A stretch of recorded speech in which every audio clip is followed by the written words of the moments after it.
Hi guys, Littleaussiemel here doing my week 17 post-op VSG update. First of all, I really wanted to say a big thank you to everyone who contacted me last week or commented on my video last week. I was a little bit sad at the end of the video. I cut the video short because I could feel myself getting upset and thought I'd compose myself and finish the video, and then my mum actually rang me in between that happening, and I had a really good cry, a really good talk to mum, and yes, I just really didn't feel like picking up where I'd left off, so I just to be honest, I debated about even posting the video. I do struggle with sharing the more personal side of this whole thing with in a public forum like YouTube, so yeah, but I'm really glad that I did, because of the support I received from that. So I would really encourage anyone who is maybe feeling like they only have to talk about the positives, or maybe they're just scared to talk about the not so positive side of the emotional aspect after weight loss surgery. I would definitely recommend trying to just be as open as you can, because it really helps you process everything. So I will get into the numbers for this week. So first of all, my highest weight was 105 kilos or 231 pounds. My pre-op diet starting weight was 97.4 kilos or 214 pounds. This week I weighed 77.2 kilos or 169.8 pounds, so that's a loss of 0.7 kilos or 1.5 pounds for the week. So that's great, I'm in the 160s for the pounds, so I think that means I've lost a total since the, hang on, I'm going to knock on the door. Sorry about that, that's actually, I just got a post delivery in my pirate costume for Tampa, so I'll be keen to try that on in a minute, see what it looks like. Anyway, where was I? Yeah, so that's a total loss since starting the pre-op diet of 20.2 kilos or 44.4 pounds, and total loss from my highest weight of 27.8 kilos or 61.2 pounds. So yeah, that's really good. I realised that's actually more weight than the combined total of my 1-year-old and 3-year-old daughters. So to actually think about how heavy that is, to try and pick both of them up at the same time and carry them around the house, like, that's a lot of weight. So I've been thinking so much about the amount of weight as a number and the size changing that I didn't really stop to put any thought into just how much lighter you feel. You know, nearly 30, like not carrying around nearly an extra 30 kilos. So it's only natural, I guess, that we would have an extra spring in our step as we're getting lighter.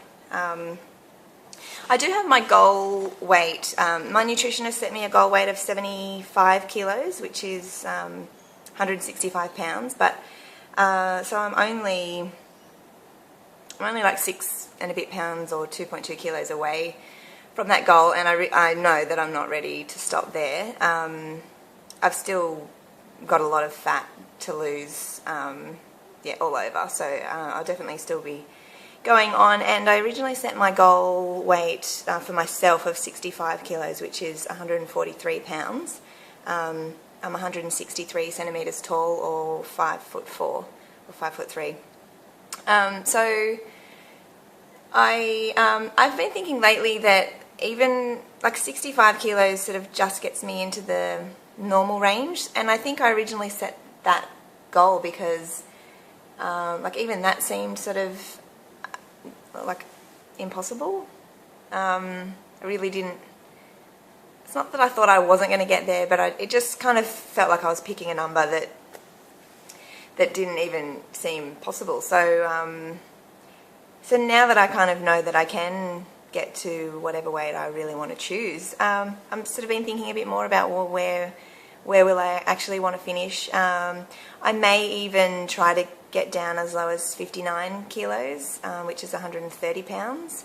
But I don't want to look too skinny. I still want to have a bit of curves. I guess it just really depends what my body looks like underneath all this fat. So I'm not too, I'm not overthinking it or anything like that, but it's just sort of in my mind that, you know, I'll still celebrate getting to goal at 65 kilos, but yeah, so that would be an extra 6, maybe an extra 6 kilos lower than that I might go, or what's that, about 14 pounds or something. So, but anyway, I'll see how I go.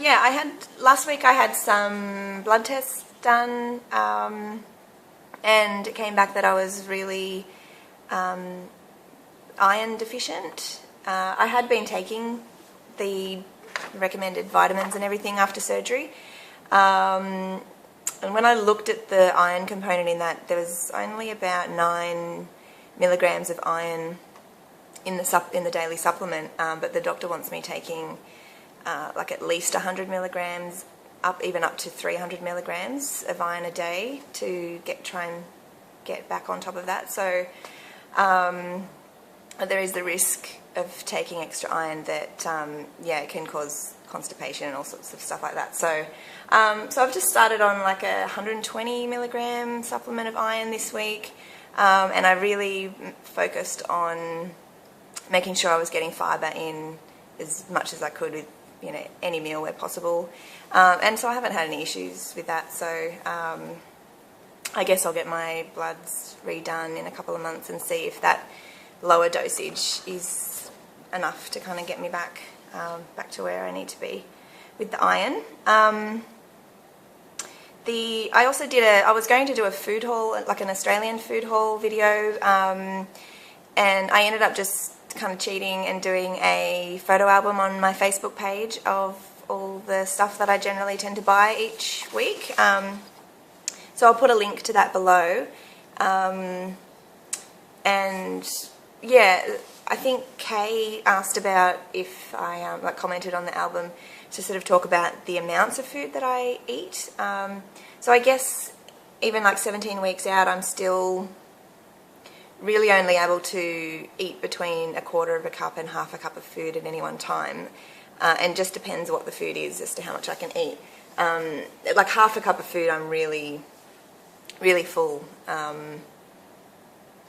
I'm really full on that. I really hate that uncomfortable feeling. So yeah, so I tend to really just have a quick rundown. I have a coffee for breakfast. I'll have morning tea, maybe just a piece of cheese. Sometimes I'll have a protein, like a mini protein bar as a snack.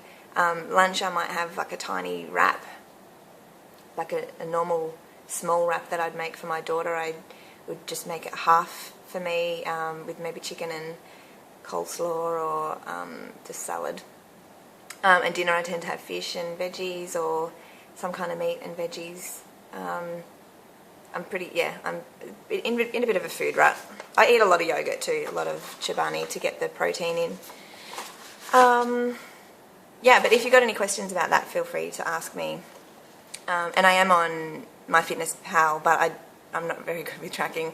I tend to track maybe like every 3rd or 4th day. I'll try and track just to kind of keep myself aware of what kind of calories I'm generally eating, but I don't do it religiously.